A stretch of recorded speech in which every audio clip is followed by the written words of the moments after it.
না স্যার এখনো পড়ানো হয়নি। রাইসে যখন তোমরা প্র্যাকটিক্যালে আমরা আলাপ করবো, এটা রাইসে প্র্যাকটিক্যালে দেখবা নার্সারি বেড যখন আমরা পড়বো তখন একটা জিনিস বলা হয় যে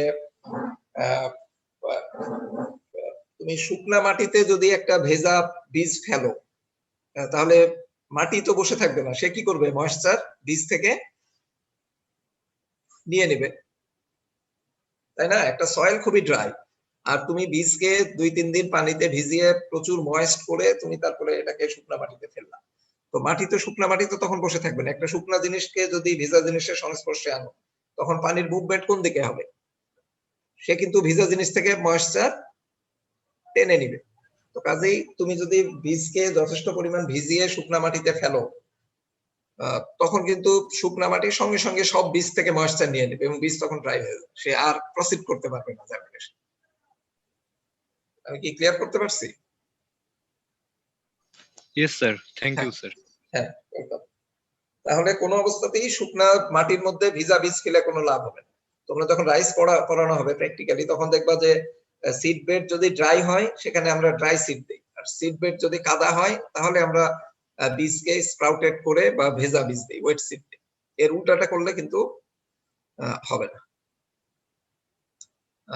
সোয়িং মেথডে যদি যাই, আমরা অলরেডি আলাপ করলাম যে এটা সোল ক্রপ হিসেবে একাও করা যেতে পারে, রিলে ক্রপ হিসেবেও করা যেতে পারে টিয়ামন বিয়ামনের সাথে, এবং সেক্ষেত্রে সব ক্ষেত্রেই সাধারণত খেসারি ফার্মাররা অন্তত লাইনে লাগায় না, তারা এলোমেলো করে ছিটিয়ে দেয়।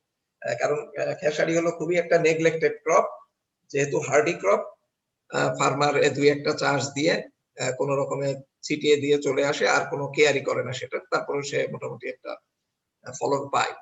তারপরেও আমরা সায়েন্টিফিক হলো যে কোনো ক্রপ লাইনে লাগানো। লাইনে লাগালে হয় কি, প্রত্যেকটা প্ল্যান্ট অপটিমাম স্পেসিং পায়, ইন্টারকালচারাল অপারেশন, উইডিং এগুলো করতে সুবিধা হয়। তো এই কারণে আমরা লাইন সোয়িং এ সাজেস্ট করি, এবং সেক্ষেত্রে লাইন থেকে লাইনের দূরত্ব হলো 50 centimetre, R plant to plant দূরত্ব নাই, আমরা কন্টিনিউয়াস লাগিয়ে দিই। এটা সিড রেট যদি তুমি লাইনে লাগাও 25 থেকে 30 কেজি, আর ছিটিয়ে দিলে আমরা জানি যে সিড বেশি লাগে, কাজেই সেক্ষেত্রে প্রায় ডাবল 40 থেকে 50 কেজি সিড লাগবে। আর সয়েলে যদি ময়েশ্চার কম থাকে সেক্ষেত্রে আমরা বলি যে সিড রেট বাড়িয়ে দিতে, কারণ ময়েশ্চার কম থাকার কারণে অনেক সিডই জার্মিনেট করবে না। সেক্ষেত্রে আমরা বেশি সিড দিয়ে দিই, যে 100টার মধ্যে 50টা সিড জার্মিনেট করবে। সেক্ষেত্রে আমাদের সিড রেট যা আছে তার ডাবল দিলে আমরা ধরে নিলাম যে সিড অন্তত প্রয়োজনীয় পরিমাণ জার্মিনেট করবে। সোয়িং টাইম এটা ক্রপিং প্যাটার্ন ডিপেন্ডেন্ট, কারণ ওই যে আমরা বললাম যদি সোল ক্রপ হিসেবে করি তাহলে আমরা অক্টোবরে লাগাতে পারি, আবার যখন রিলে ক্রপ হিসেবে করি তখন আমরা নভেম্বরে লাগাই, আবার আর যদি ওই লেটে করি তাহলে কিন্তু আমরা নভেম্বর ডিসেম্বরে লাগাতে পারি। অর্থাৎ রেঞ্জটা অনেক বড়, অক্টোবর থেকে ডিসেম্বর এই পুরো সময়টাতে লাগানো যেতে পারে, ডিপেন্ড করবে তোমার আগের ক্রপটা কি ছিল। সিডিং ডেপথ, আমরা মাটির কতটা গভীরে লাগাবো, এটাও আমরা আলাপ হয়ে গেছে অলরেডি, যে রিলে ক্রপ হলে জাস্ট আমরা ভিজা মাটির উপরেই এটা ফেলে দিই, কোনো গভীরতা নাই। আর যদি সোল ক্রপ হয় তাহলে মাটি থেকে 2-3 সেন্টিমিটার গভীরে। এবং আমার আগের আলাপ থেকে তোমাদের কাছে নিশ্চয়ই এটা এই প্রশ্নের উত্তর তোমরা দিতে পারবা যে কখন 2 সেন্টিমিটার আর কখন 3 সেন্টিমিটার। কেউ কি উত্তরটা দিতে পারবা যে আমরা কখন বেশি গভীরে দিব, কখন কম গভীরে দিব? যদি আমরা সয়েল ময়েশ্চারের সঙ্গে রিলেট করি, স্যার ময়েস্ট সয়েল থাকলে 2 সেন্টিমিটার, আর যদি ড্রাই সয়েল হয় তাহলে একটু ভিতর দিকে দিতে হবে। কারণ হলো যত নিচে যাবা তত ময়েশ্চার। হ্যাঁ। আচ্ছা, তাহলে আমরা ময়েস্ট সয়েলেও যদি 3 সেন্টিমিটার নিচে দেই তাহলে সমস্যা কি? না দেয়া যাবে? দেয়া ঠিক হবে না স্যার, সিডলিংটা বের হতে একটু চাপা পড়ে যাবে। হ্যাঁ, বেশি ময়েস্ট হলে আবার সিড পচে যাওয়ার সম্ভাবনা থাকবে।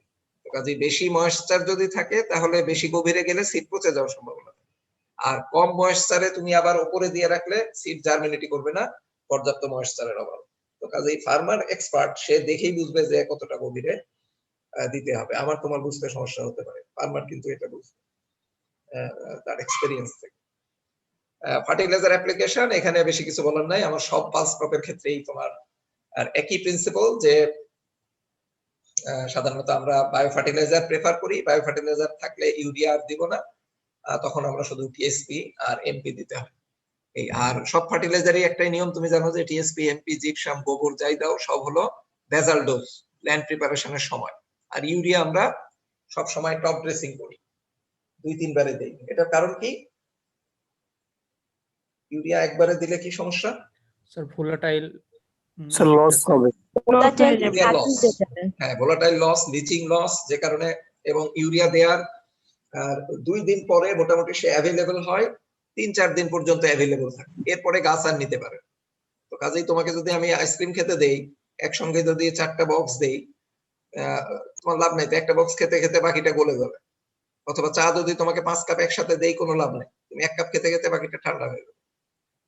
কিন্তু তোমাকে অন্য এমন কোন অনেক খাবার আছে যেটা তোমাকে 1 বস্তা মুড়ি দিলেও তুমি 1 মাস ধরে খেতে পারবে। তো ইউরিয়াতে সমস্যা ওইটা, গাছ চাইলেও তোমার একবারে বেশি নিতে পারে না, কারণ ওটা অ্যাভেলেবল থাকে না। এই কারণে যে কোনো ক্রপের ক্ষেত্রে ইউরিয়ার 2-3 বারে টপ ড্রেসিং। উইডিং, ফার্মার সাধারণত কিন্তু উইডিং করে না, তারা একটু ঘন, একটু হাই সিড রেট দেয়, ঘন করে গাছ লাগিয়ে দেয় যেন আগাছা না জন্মায়, কারণ উইডিং এর খরচ অনেক বেশি, এবার এত ক্রাইসিস হয়ে যাচ্ছে জানি। তো তারপরেও আমরা সায়েন্টিফিক ওয়েতে যখন আমরা চাষ করি তখন আমরা বলি যে প্রথম লাগানোর 20 থেকে 30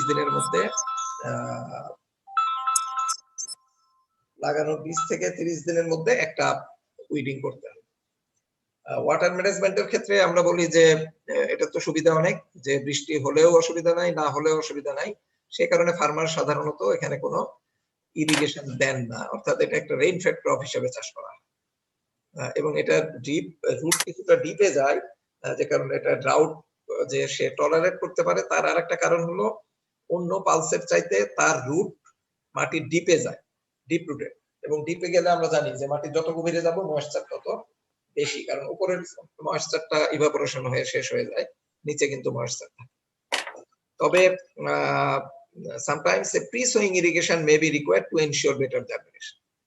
এইটা তোমাদের আগে একজন যে প্রশ্ন করলা সেটার উত্তর এখানে আছে।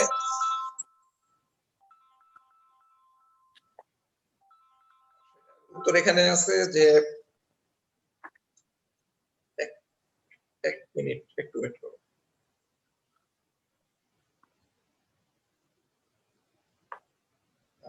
সেটার উত্তরটা এইরকম যে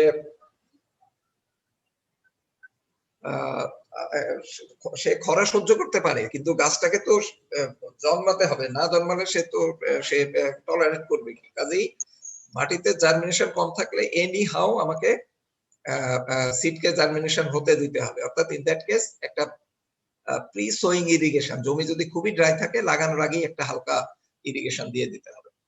আর সয়েল যদি তারপরেও পুরো সময়টাই ড্রাই থাকে, খরা থাকে, সেক্ষেত্রে 1 or 2 irrigation may be necessary, প্রয়োজন হতে পারে যদি তুমি ইলটা বাড়াতে চাও। আর যদি মনে করো কোনোভাবেই ইরিগেশন দেওয়ার সুযোগ নাই বা তুমি দিতে চাও না, ওকে, সেক্ষেত্রে তোমার ফলন কম হবে, কিন্তু 1টা-2টা ইরিগেশন দেওয়া ভালো। সেক্ষেত্রে হয়তো ইরিগেশনের খরচ তোমার 5,000 টাকা, কিন্তু তুমি ফলন বাড়বে তোমার 10,000 টাকা। তো এইটা যদি ইকোনমিক স্টাডি করো সেক্ষেত্রে 1টা-2টা ইরিগেশন ভালো, কিন্তু অনেক ফার্মারেরই ইরিগেশন দেওয়ার ফ্যাসিলিটিস নাই, সেক্ষেত্রে সে এই ক্রপটা লাগায়, কারণ জানে যে ইরিগেশন না দিলেও সে কোনো ফলন কিছু পাবে, কিন্তু অনেক ক্রপে কিন্তু সেটার সুযোগ থাকে না। ম্যাচুরিটি সিমটমস, এটাও আল্লাপের তেমন কিছু নাই, আগের ক্রপের মতোই, যে নরমালি 80 থেকে 85% পড ম্যাচিউর হলেই আমরা হারভেস্ট করি। আর ভ্যারাইটি ভেদে লাগানোর পরে 90 থেকে 130 দিন লাগে। এই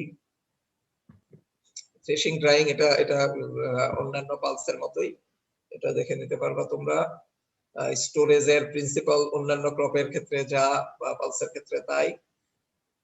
এইখানে একটু আলাপ, কালকের প্রশ্নের বাকি উত্তর আমরা এখানে পাবো। যে গ্রাসপির ক্ষেত্রে টক্সিসিটি একটা বিষয়, সেটা হলো যে continuous consumption of khesari dal may cause a neurological disorder, namely lathyrism. 1-2 দিন খেলে যে হবে, কম খেলে হবে তা না, টানা অনেক দিন বা প্রচুর পরিমাণে খেলে ওই ল্যাথারিজম রোগটা হয়। এবং এটার জন্য যে টক্সিনটা দায়ী, সংক্ষেপে আমরা বলি BOAA বা বিটা এনঅক্সাইল্যামিনিন অ্যালানিন। কালকে যে প্রশ্নটা করছিল এটার উত্তর এখানে আছে, যে ল্যাথারিজমের সিমটম কেউ একজন বলেছিল সেই ঠিক। আমি যেটা পেয়েছি গুগল করে সেটা হলো যে এর সিম্পটম গুলো হলো উইকনেস অর্থাৎ দুর্বলতা, ফ্যাটিগ মানে হলো সবসময় ক্লান্ত মনে হয় অথবা মনে হয় যে শক্তি নাই অথবা ফিলিং স্লিপি, ঘুম আসে, তন্দ্রা ভাব এটা। আর সবচেয়ে ইম্পর্টেন্ট সিম্পটম যেটা যে paralysis of the legs or lower body part, শরীরের নিচের অংশটা প্যারালাইসিস হয়ে যায় এবং অ্যাট্রফি হয়। অ্যাট্রফির অর্থ হলো যে নিচের অংশের গুলো মাসেলে কনস্ট্রাক্ট করে অর্থাৎ এটা বডি পার্ট গুলো ছোট হয়ে যায়, এটাকে বলা হয় অ্যাট্রফি।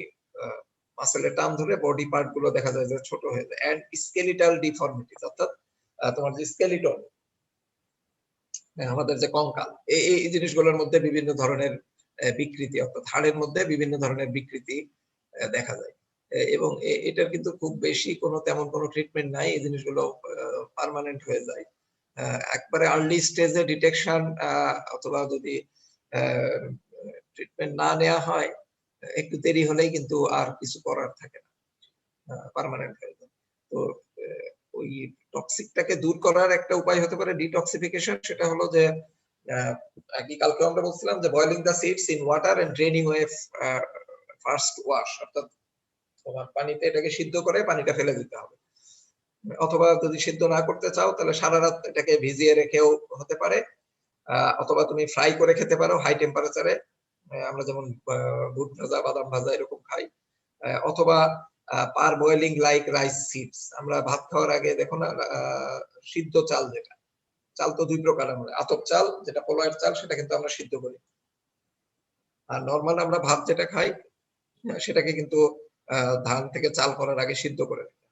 এরকম যদি সিদ্ধ করে ফেলা যায় তাহলে কিন্তু আর ওই টক্সিকটা থাকে না। আরেকটা উপায় হতে পারে development of toxin free varieties, যে ব্রিডিং প্রোগ্রাম বা বায়োটেকনোলজির মাধ্যমে এমন ভ্যারাইটি ডেভেলপ করা যেটার মধ্যে কোনো টক্সিক ম্যাটেরিয়ালটা থাকবে না। পার বয়েলিংটা কি? পার বয়েলিং হলো আমরা যে ভাত খাই, তাই না, যে চালের ভাত খাই, সে চালটা তৈরি করে কিভাবে এটা কি তোমাদের ধারণা আছে? ধানের চাতাল চেনো? চাতাল একটা শব্দ আছে, অথবা রাইস মিল।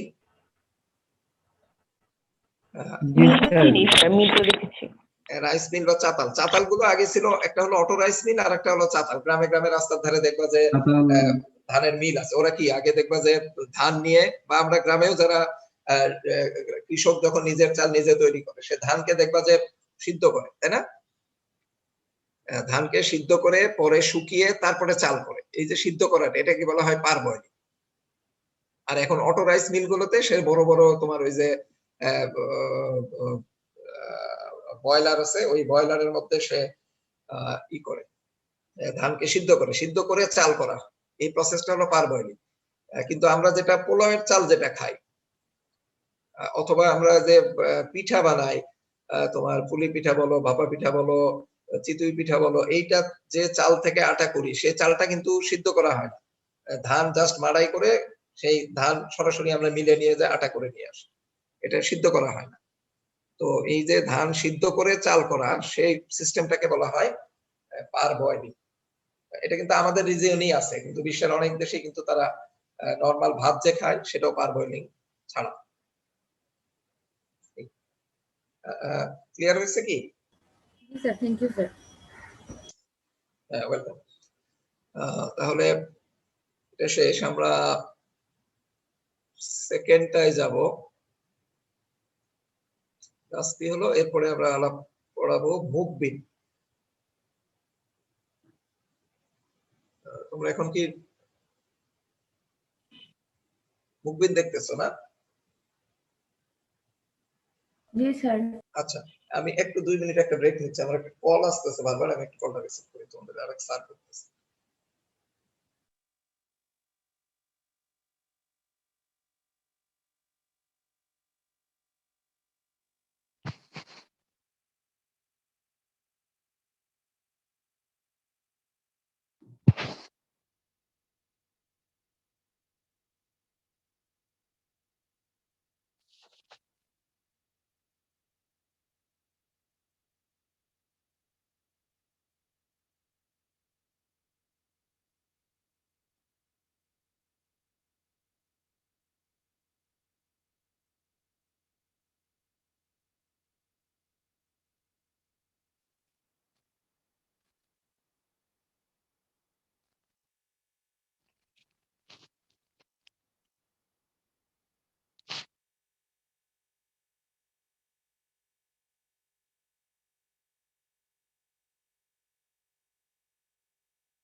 হ্যালো,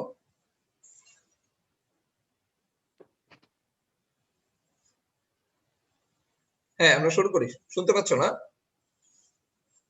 জি স্যার। ওকে, আচ্ছা আমরা নেক্সট পালস যেটা আহ, এটা হলো মুখবিন। আমরা জানি যে মুখবিন সবচেয়ে এক্সপেন্সিভ পালস, বাজারের সবচেয়ে দামি পালস যেটা সেটাই হলো মুখবিন। এবং এটা হলো আগেরটা খেসারি যদি রিচ পুয়ার পিপলের পালস হয় তাহলে মুখবিন হলো বা মুগ ডাল যেটা সেটা হলো রিচ ম্যানের পালস। সাইন্টিফিক নাম তোমরা জানোই, ভিগনার এরিয়াটা।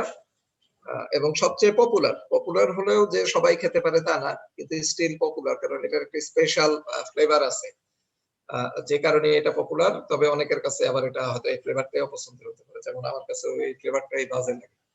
কিন্তু এই ফ্লেভারের জন্যই এটা অনেকেরই পছন্দের। কিন্তু ইল্ড আর একরোজের দিক থেকে এটা নাম্বার 5। কারণ হলো যে এটা অনেকেই এফোর্ড করতে পারে না হাই প্রাইসের জন্য, যে কারণে কিন্তু এটার প্রোডাকশন এতটা বেশি না, কারণ বাজারে এতটা সেল করা সম্ভব না। তবে এটার একটা সুবিধা হলো যে it can be grown throughout the year. মুখবিনের একটা সুবিধা হলো এটা সারা বছরই চাষ করা যায়। এবং প্রোটিনও 25%, যদিও তোমার খেসারির চেয়ে কম। এর একটা সুবিধা হলো easily digestible and does not create flatulence. এটা হজমের কোনো খুব সহজেই হজম হয় এবং does not create flatulence. Flatulence মানে অ্যাসিডিটির কোনো সমস্যা হয় না, যেটা মসুরের ডালে কিন্তু অ্যাসিডিটি একটা বিরাট সমস্যা। কিন্তু এই মুগ ডালে কিন্তু কোনো সময় অ্যাসিডিটি হয় না। Can be used as green manuring crop হিসেবে এটা চাষ করা যায়। অ্যানিমাল ফিড হিসেবে এটা গ্রিন অবস্থায় বা স্টোভারকেও এটা খাওয়ানো যেতে পারে। নাইট্রোজেন ফিক্স করে, সবগুলো ক্রপই করে। ভ্যারাইটি এখানে অনেকগুলো ভ্যারাইটির নাম দেওয়া আছে, বিশেষ করে বাড়ি এবং পিনা থেকেই এই ভ্যারাইটি গুলো চাষ করা হয়। এবং কোনটা কোন সিজনে হয় সেখানে এটা আছে, রবিতে হয়, খরিফে হয়, কোনটা বছরের যে কোনো সময় এটা করা যায়। ক্লাইমেটিক রিকোয়ারমেন্ট, এটা একটা ট্রপিক্যাল বা subtropical crop. Temperature 25 to 35 optimum, but 40 পর্যন্ত এটা টলারেট করতে পারে। তবে খুব বেশি টেম্পারেচার 20 এর নিচে গেলে আমাদের শীতকাল যেটা, এই শীতকালে যেটা আমাদের শীত 20 এর নিচে, এক্ষেত্রে কিন্তু গাছের গ্রোথ কিছুটা হ্যাম্পার হবে না তা না, গ্রোথের উপর এফেক্ট পড়ে। তবে সানি এবং ড্রাই ওয়েদার এটা পছন্দ করে। ড্রাউট কিছুটা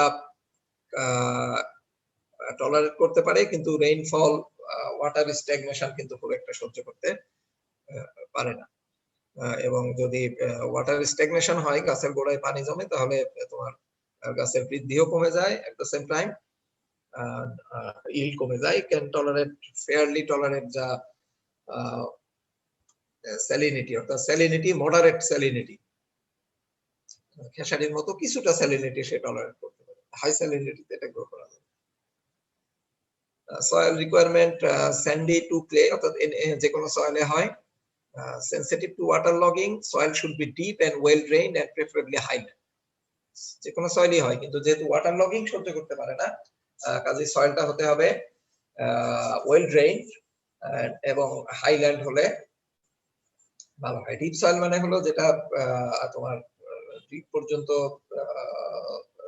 চাষ করা হয়, অর্থাৎ রাইজোস্ফিয়ারটা অনেক অনেক বেশি। কিছু কিছু সয়েলের আছে যে আপার টপ 6 সেন্টিমিটার পর্যন্তই রুটের গ্রোথ থাকে বা রুট যেতে পারে, তার নিচে আর যেতে পারে না। কিন্তু যে সয়েলের ওয়াটার ফিল্ট্রেশন রেট হাই, পানি ওয়াটার তোমার কোনো প্লাউ প্যান নাই বা প্লাউ প্যান অনেক নিচে, এই ধরনের soil, loamy is the best. খুবই স্বাভাবিক, ক্লে সয়েল হলে ওয়াটার লগিং এর সম্ভাবনা থাকে, এই কারণে লোমি ভালো। Well drain clay soil also suitable. Clay soil হতে পারে যদি সেটা ওয়েল ড্রেইনের ফ্যাসিলিটিস থাকে, অর্থাৎ উঁচু জমি, বৃষ্টি হলে তুমি পানি ড্রেন আউট করতে পারবা, সেক্ষেত্রে ক্লে সয়েল ওকে। কিছুটা স্যালাইন বা অ্যালকালাইন সয়েলও চলে। Char land is also suitable for its cultivation. চর এলাকা, কারণ সেখানে পানি সাধারণত স্যান্ডি সয়েল হয় এবং পানি দাঁড়ানোর কোনো সম্ভাবনা থাকে। সোয়িং মেথড আগের ক্রপ গুলোর মতো এটা সোল হতে পারে, রিলে ক্রপ হতে পারে, ইন্টার ক্রপ হতে পারে, মিক্সড ক্রপ হতে পারে। এই টার্ম গুলো তো তোমাদের কাছে ক্লিয়ার না? Relay, inter, mixed. সোল মানে আমি একটু বলেই নেই, সোল ক্রপ মানে শুধু ক্রপ একটা থাকবে জমিতে। রিলে ক্রপ মানে তোমরা জানোই যে একটা ফসল কাটার আগে আগে জাস্ট আরেকটা ক্রপের বীজ ছিটিয়ে দেওয়া হয় সময়টা বাঁচানোর জন্য। ইন্টার ক্রপ যখন একের সঙ্গে একাধিক ক্রপ জমিতে থাকবে এট এ টাইম সাইমালটেনিয়াসলি, কিন্তু প্রত্যেকটা ক্রপের জন্য আলাদা লাইন বা স্ট্রিপ থাকবে। অর্থাৎ ধরো তুমি এক লাইন ফুলকপি, এক লাইন গম। আর মিক্সড ক্রপ হলো 2-3 রকম শস্যের বীজ একসঙ্গে মিশিয়ে ছিটিয়ে দেওয়া হয়। অর্থাৎ প্রতিটা ক্রপের জন্য আলাদা কোনো লাইন বা স্ট্রিপ থাকে না, তারা একেবারে তুমি মনে করো সরিষা আর গম একসাথে মিশিয়ে ছিটিয়ে দিবে, পুরো জমিতেই গম আর সরিষা একা। কিন্তু 2 লাইন গম 2 লাইন সরিষা দিলে তখন ইন্টারক্রপ। এই তো এই সব ভাবে এটা করা যায়। তবে ব্রডকাস্টিং যদি তুমি সোল ক্রপ না করো তাহলে ব্রডকাস্টিং ছাড়া উপায় নাই। আর সোল ক্রপ করলে আমরা লাইন সোয়িং প্রেফার করি। সেক্ষেত্রে লাইন টু লাইন দূরত্ব হলো 30 সেন্টিমিটার। সিড ড্রিল ইউজ করা যেতে পারে ফর বেটার জার্মিনেশন, কারণ সিড ড্রিল ইউজ করলে একেবারে plant to plant distance, particular distance তুমি মেইনটেইন করতে পারো। একই সঙ্গে ডিপার পজিশনে সিডটা বসানো যায়, যে কারণে জার্মিনেশন এনশিওর হয়। অথবা তুমি যদি সিড ড্রিল ইউজ না করো তাহলে হাত দিয়ে ছিটিয়ে দিয়ে পরে ল্যাডারিং করে বীজটা ঢেকে দিতে হবে। এই বীজ ঢেকে দেওয়ার কারণ দুইটা হলো, একটা হলো যে বীজ মাটির উপরে থাকলে পাখি খেয়ে ফেলতে পারে, দ্বিতীয়ত মাটি দ্বারা বীজ যদি ঢেকে দাও তাহলে বীজের চারিধারেই মাটি থাকে, উপরে নিচে সাইডে, তখন সে সব দিক থেকে ময়েশ্চার অ্যাবজর্ব করে জার্মিনেট করতে পারে। তো এই কারণে আমরা বীজকে মাটিতে ঢেকে দেওয়া এবং একটু চাপ দিয়ে সয়েলকে কম্প্যাক্ট করে দেওয়া। কারণ বীজ মাটি থেকে ময়েশ্চার নেবে তখনই নিতে পারবে যদি সয়েল পার্টিকেল বীজের টাচে থাকে। যদি বীজ আর সয়েলের মধ্যে যদি গ্যাপ থাকে তাহলে কিন্তু কোনোভাবেই মাটি যতই ভেজা থাক বীজ কিন্তু নিতে পারবে না, কারণ এখানে তোমার ওই অন্য কোনো মেথডে টেকনিক এখানে কাজ করবে না। তাহলে আমরা বীজ একটু ভিতরে দেওয়ার পর মাটি দিয়ে একটু হাত দিয়ে আমরা চাপ দিয়ে দিই, কম্প্যাক্ট করে দিই। যে কারণে সিড ড্রিলের কিন্তু একটা অংশ ছিল সয়েল কম্প্যাক্টর, তোমাদের মনে আছে কিনা? সিড ড্রিলের যে পিছনের চাকাটা, অনেকে তোমরা বলো পিছনের চাকা, হাইন্ড হুইল না, এটা কিন্তু সয়েল কম্প্যাক্টর। অর্থাৎ সিড ড্রিলটা মনে করো ফারো তৈরি করে, তারপরে হপার থেকে সিড ড্রিল দ্বারা বীজ পড়ে, তারপরে ফারো ক্লোজার মাটি দিয়ে ঢেকে দেয়, সয়েল কম্প্যাক্টর সয়েলটাকে কম্প্যাক্ট করে দেয়। কম্প্যাক্ট করার উদ্দেশ্য হলো মাটিটা যেন বীজের টাচে আসে, তাহলে সে মাটি থেকে ময়েশ্চার সরাসরি নিতে পারে। সিড রেট তোমার খুবই স্বাভাবিক, এটা ভ্যারাইটি টু ভ্যারাইটি ভেরি করতে পারে। যে বীজের যে ভ্যারাইটির বীজ আকারে ছোট তার সিড রেট কম হবে, যার বীজ আকারে বড় তার সিড রেট বেশি হবে, লাইনে লাগালে বেশি হবে, কম লাগবে, তুমি ছিটিয়ে দিলে বেশি লাগবে, ইত্যাদি। এখানে কতগুলো দেয়া আছে এটা জেনে নিবা। সোয়িং ডেপথ 5 সেন্টিমিটার, একটু গভীরে এটা আমরা সাজেস্ট করি লাগানো।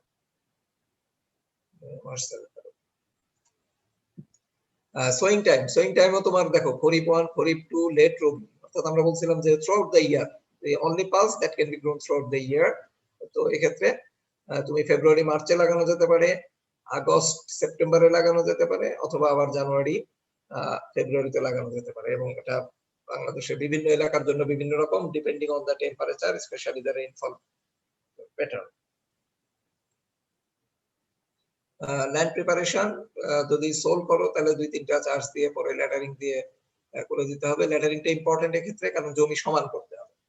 বীজ কিন্তু গাছ ওয়াটার লগিং সহ্য করতে পারে। আর তুমি যদি রিলে ক্রপ করো তাহলে তো কিছুই করার দরকার নেই, জাস্ট বীজ ছিটিয়ে দিবা। No need for land preparation, that is zero tillage. Fertiliser নিয়ে একই, আমি আর কিছু বলি না এখানে। উইডিং এর ক্ষেত্রেও একই। খরিফ সিজনে দেখো এখানে হলো, খরিফ সিজনে করলে তোমার প্রথম 5 সপ্তাহ উইড ফ্রি রাখতে হবে, আর রবিতে করলে প্রথম 3 সপ্তাহ। কারণ খরিফে যেহেতু ময়েশ্চার প্রচুর বৃষ্টি হয়, এই সময় আগাছার উপদ্রব বেশি হয়, আগাছার গ্রোথ বেশি হয়, এই কারণে আগাছা বেশি দিন ফ্রি রাখতে হবে। ওয়াটার ম্যানেজমেন্ট এক্ষেত্রে ইরিগেশনের চাইতে ড্রেনেজ বেশি ইম্পর্টেন্ট। কারণ হলো তুমি খরিফে যদি করো অর্থাৎ বর্ষাকালে, তাহলে ড্রেনেজটা বেশি ইম্পর্টেন্ট, ইরিগেশনের কোনো প্রয়োজন নেই। আর যদি তুমি রবিতে করো সেক্ষেত্রে ড্রেনেজ নিয়ে তোমার কোনো মাথা ব্যথা নাই, সম্ভব হলে ইরিগেশন দিবা, উপায় থাকলে, না থাকলে দিবা না, সেক্ষেত্রে ফলন কিছু কম। কিন্তু খরিফে তোমার মেইন কনসার্ন কিন্তু কোনোভাবেই যেন পানি না দাঁড়ায়। এটাও তোমার 80 থেকে হারভেস্টিং এর সিমটম একই, 80 থেকে 85% যদি ম্যাচিউর হয় তখন হারভেস্ট করে নিবা। এখানে দুইটা জিনিস আছে দেখো, এই যে সিনক্রোনাস টাইপ, নন সিনক্রোনাস টাইপ। মুখবিনের ক্ষেত্রে এটা একটা স্পেশাল ক্যারেক্টার, যে কিছু কিছু মুখবিন আছে তাদের সব পড বা ফল একসঙ্গে ম্যাচিউর হয়, এটাকে বলা হয় সিনক্রোনাস টাইপ। সেক্ষেত্রে তুমি কিন্তু পুরো গাছই একবারে শিকড় সহ তুলে এনে তুমি পরে 2-4 দিন শুকিয়ে থ্রেশিং করো। কিন্তু যেটা নন সিনক্রোনাস টাইপ, সেক্ষেত্রে কিন্তু ফলগুলো একবারে ম্যাচিউর হয় না, 2 বা 3 ধাপে হয়। সেক্ষেত্রে কিন্তু তোমাকে ওই হাত দিয়ে তোমাকে পটগুলো, ম্যাচিউর গুলো হারভেস্ট করতে হবে, পুরো গাছ তুমি তুলতে পারবে। ফর এক্সাম্পল, তুমি যদি টমেটো ক্ষেত বা বেগুন ক্ষেতের কথা তুলনা করো, টমেটো কিন্তু ফার্মার কোনো সময় গাছ সহ হারভেস্ট করে, তাকে প্রতিদিন সকালে ফার্মে টমেটো খেতে যেতে হয়, সে ম্যাচিউর টমেটো গুলো হাত দিয়ে পিক আপ। বেগুনের ক্ষেত্রেও তাই, সে কিন্তু বেছে বেছে বেগুন গুলো তোলে। লাউ, চাল কুমড়া, মিষ্টি কুমড়া, এগুলো কিন্তু বারে বারে তোমার হারভেস্টিং করবে। কিন্তু তুমি যদি আলু, মূলা, ধান, পাট, গম, এগুলো কিন্তু পুরো জমি আমরা একবারে হারভেস্ট করি। তো মুখবিনের মধ্যে দুইটা টাইপই আছে, সিনক্রোনাস টাইপ, সিনক্রোনাস মানে সব ফল একসাথে পাকে, এক্ষেত্রে তুমি পুরো গাছই তুলে নিয়ে চলে আসবে। আর নন সিনক্রোনাস হলে তোমাকে টমেটো, বেগুনের মতো 2-3 বারে হারভেস্ট করতে হবে। ফার্মার কিছু একবার যাবে, যে পট গুলো হাত ম্যাচিউর হয়ে গেছে, বেছে বেছে শুধু পট গুলো হাত দিয়ে ছিঁড়ে নেবে, আবার হয়তো 7 দিন পরে আবার যাবে আরেক, এভাবে 2 বা 3 বারে সে হারভেস্ট শেষ করবে। থ্রেশিং এটাও নতুন বলার কিছু নাই, নরমালি সে গাছ যদি পুরোটা তুলে আনে, গাছ তুলে আনার পরে 2-3 দিন রেখে দেয়, তারপরে লাঠি দিয়ে বাড়ি দিয়ে অথবা এমনকি গরু দ্বারা সে করতে পারে। এবং নরমালি আমরা বলছি যে এটা পাকা জায়গায় অথবা পলিথিন বা ত্রিপলের উপর করতে হবে, এই সময় যেন ইনজুরি না হয়, এই জিনিসগুলো দেখতে হবে। তারপরে ভালো মতো ড্রাই করতে হবে, আর স্টোরেজের যে নরমাল প্রিন্সিপল সেগুলো মেনেই সেই স্টোরেজ করবে। স্যার থ্রেশিংটা গরু দিয়ে করলে স্যার নষ্ট হয়ে যায় না? গরু দিয়ে করলে নষ্ট হয়ে যায়, কিন্তু ফার্মারের এখন সমস্যা হচ্ছে যে গরু দিয়ে করলে একটা সুবিধা হলো যে খরচ কম, কারণ ফার্মারের নিজের গরুই আছে, গরুকে তো আর দিন শেষে তোমাকে বেতন দিতে হয় না, তাকে কাজ করা না করাও খাবার দিতেই হয়, কাজ না করলেও খাবার দিতে হয়, কাজ করলেও খাবার দিতে হয়।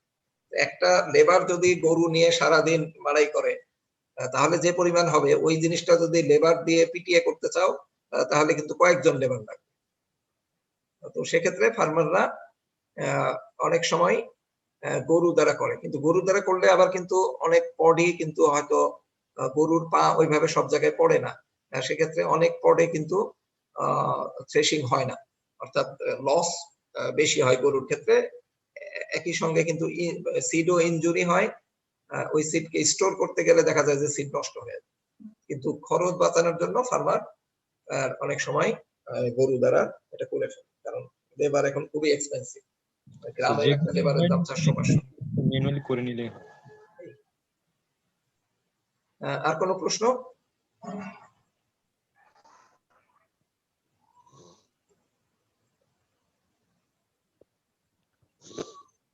কারো প্রশ্ন থাকলে করতে পারো।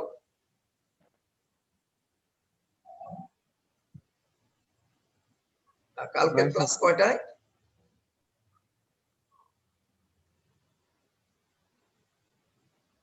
দশটায় স্যার। কালকে 10টায়। Attendance sir? হ্যাঁ, অ্যাটেন্ডেন্সের আমি লিংক দিলাম, দেখো গেছে নাকি। ও না, সরি, এটা মনে হয় একজনের কাছে গেছে।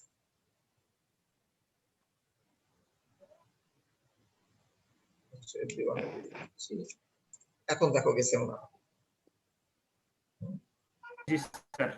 তাহলে এখানে লিংকটা পাবো দাও, কই? তোমরা কাইন্ডলি আইডি নাম্বার ফুল পাবো। লিখো এই তো পাবো। পুরোটা লিখো। তাহলে কারো কোনো প্রশ্ন আছে আর না আমি ক্লাস শেষ করব? এরপরে কোনো ক্লাস আছে তোমাদের না আমি শেষ? তোমার আমি স্যার কি এটাই লাস্ট ক্লাস। এরপরে ক্লাস নাই না আজকে? না স্যার, আচ্ছা আমি তাহলে এন্ড করে দিচ্ছি, তোমরা দিয়ে রাখো অ্যাটেন্ডেন্স। কালকে তাহলে 10টায় দেখা হবে। অ্যাটেন্ডেন্স কোথায় দেবো স্যার? আমি ওই যে লিংক দিয়ে দিছি দেখো। ও জি স্যার। হ্যাঁ স্যার 1 মিনিট স্যার, একটু আগে এন্ড করেন না। আচ্ছা ঠিক আছে।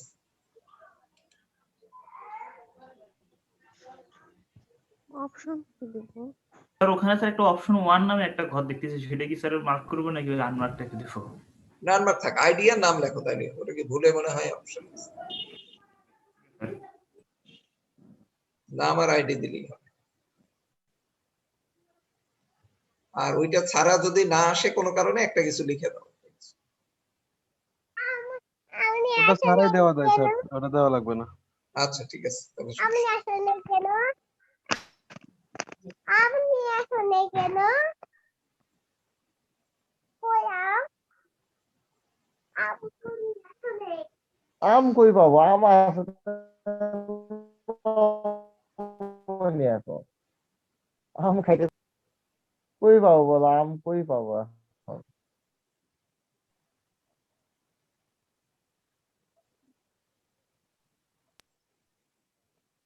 তোদের ওখানে আম ধরে না নাকি এখন? আর আমার সময় নাই, খাইনি। আমি কি মিটিং এন্ড করে দিব? এখন সুবিধা আছে কোনো? প্রিন্ট করে দেন স্যার, সমস্যা নাই। আচ্ছা ঠিক আছে, থ্যাংক ইউ অল, কালকে দেখা হবে।